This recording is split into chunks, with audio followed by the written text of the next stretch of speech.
To do the couching stitch, you're going to take a strand of thread, bring it up on one end of your line,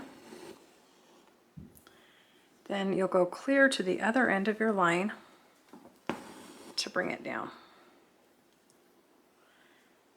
Now this stitch, I like to secure it, so I'll just flip it to the back here. I'll just secure it to one of the surrounding stitches just to keep it taut.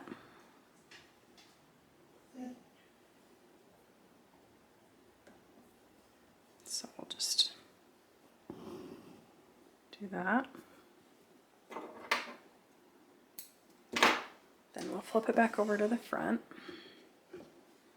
And we're going to take an alternating color of thread, and you could do it with the same thread if you wanted it to not have a contrasting color, but basically what you're going to do is you're going to bring your thread needle up on the one side of the thread, put it back down on the other side of the thread.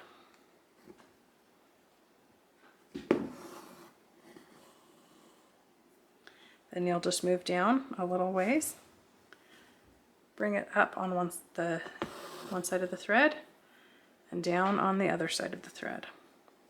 And you're just going to make these small little stitches around that thread all the way across. So it's really easy to do. It gives a unique look.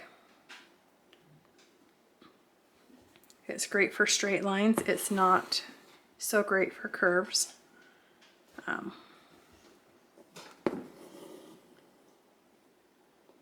Because it's hard to keep the thread curved before it's secure, and you don't secure it until you get to this stitching part. So just work your way across, all the way across, and then secure the thread on the back. And that's all there is to it. That is how you do the couching stitch.